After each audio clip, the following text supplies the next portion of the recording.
Hi Claire, Hi, Steve. welcome to Art Friends Coffee. Thank you. It's great to have you here for a conversation. For those of you watching, Claire is an amazing artist. She lives down in the southwest, and she's got work in galleries all over the UK, predominantly in the southwest, but she's had work in London and elsewhere too. And the only way I can describe your work, Claire, is unique. It's gorgeous. And Claire does it all with a small painting knife, a palette knife. There we go, on cue, fantastic. And so some quite large, Claire produces work of all sizes, but some quite large pieces all produced with this magic little knife, which gives it a lovely texture. It's amazing. If ever you get a chance to see her work, you must. It's gorgeous. So with that in mind, I think that I'd certainly be interested to know, and I know that so some of the viewers would be as well, just to hear about your artistic journey, how you got to where you are now. How did it transpire? Absolutely. Well, thank you very much for that lovely intro. You're very welcome. That's gorgeous. Yeah, so I live in Cornwall. It's where I grew up. I grew up in a very much a farming community. There was not a artistic influence for when I was growing up down here, apart from the fact that I just had an absolute passion for it and was always sketching and drawing and Yeah, observing as much as possible. And at 16, I decided to leave school and go to Falmouth College of Art, or Falmouth University as it is now, and studied a GMVQ level 3 in art and design, which is the equivalent of A levels. And I chose that course because it gave you a broad spectrum of different subjects to try and determine which path I wanted to follow. And it was really important for me to try and choose something that I actually felt that I could earn a living from, because doesn't come easy. It is tricky. no, yeah, it is. Yeah, So yeah, and I didn't want to sort of have to give it up. So I decided to choose illustration, which is then what I went on to do my degree at in Falmouth.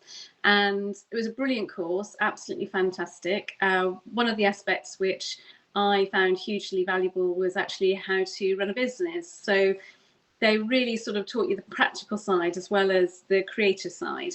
And yeah, yeah. I I had think fun. that is an area where, as artists, we often find challenging, and the fact that you Yes. were taught that on a formal course was, I think that's really good. I'm not Yeah, sure how it works now, but I I I would know. think it would be important part for anyone going through, just to those organisational skills, being able to communicate with Yeah, clients, galleries, that sort of thing. And yeah, it's just a really valuable sort of tool. And they really sort of like they threw in as it would have been an illustration sort of world. So you'd be having your coursework, then all of a sudden you turn up into uni one day and it's like, right, it's project X day, down tools, you've got 24 hours to turn out a client's piece of work and things like that. So it was a really good brilliant. example as how it might have worked. Yeah. Yeah, So I left. So once I graduated, I then went straight to London immediately, because that's where I felt I needed to be. Back then, it was all freelance illustration work, and you needed to take your portfolio into agencies in hand. Computers were around, but it wasn't really that much use but at that point. And my work was all hand done. There was no computer work there at all. So I went up to London. In order to be able to eat and survive, I did get an administration job, which alongside that, so evenings and so forth, I was keeping up, doing sort of keep creating, keep contacting out to people. yeah, So it's getting that balance. And it was, I was as a young girl that had arrived in London, not knowing anybody, living in the city for the first time. So it was definitely getting a balance between the social excitement and also actually that drive to keep pursuing my passions. So which luckily I did. It was never really too much of a problem to sort of keep pursuing both. So I did do quite about 2 years worth of illustration work while I was up in London. yeah. Worked with when Nestle reintroduced Finder's Feeling Great range. I worked with them, which is an on and off project for about a year and a half, which was great, and did various other projects. And in those 2 years, that was when I realised, and it was fairly early on, that actually maybe illustration wasn't the right path for me. So I'd loved uni, absolutely brilliant, thought I was on the right path, but actually in reality, it meant that I couldn't be as creative as I would like, because obviously you've got to listen really carefully to your clients' requests. And also because of my method of working, because I worked with acrylic on perspex or acetate, it meant that there was no room for error. So whenever they wanted to make any changes, I'd have to start again because of my technique. So that was quite interesting. It was an interesting discovery, and it surprised me because I really thought I'd made the right choice.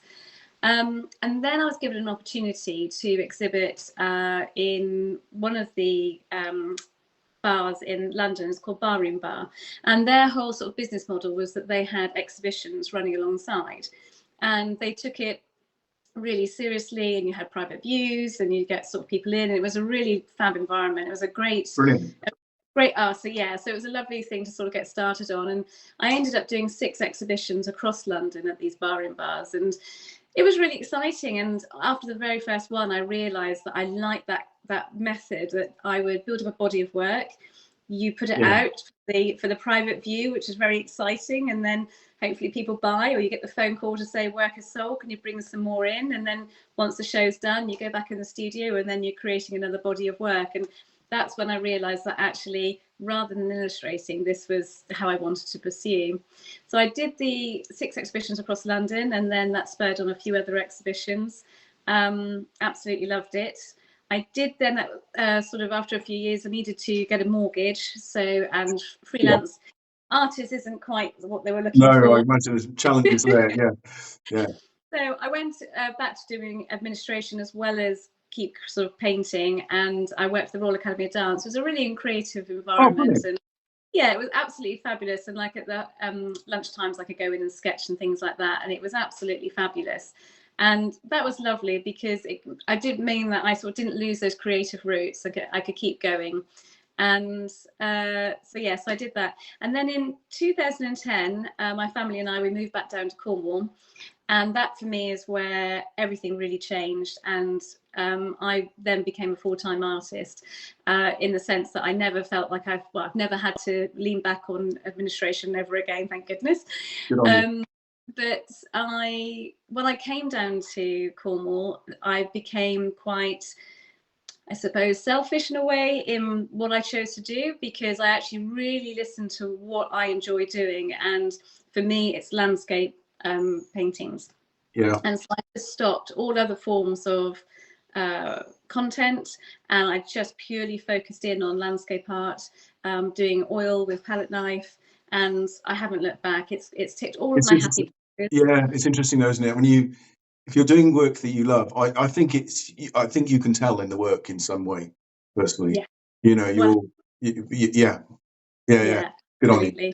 It just, it's sort of and it's quite a brave choice when you decide to sort of focus in. But yeah, it really, like you said, it really does show in work, because I want to do it day in, day out, and actually that's meant that I've had the passion to develop my technique and so forth in a really concentrated manner. And so so that's sort of how I came about. And then once I moved down to London, I thought of having to keep all of my contacts in London, but actually the area that we moved into, there was an amazing art group that I connected with over 160 members.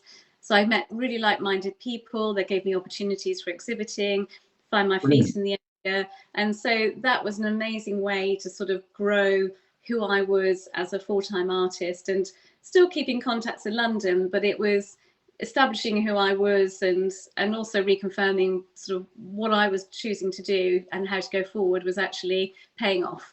So yeah.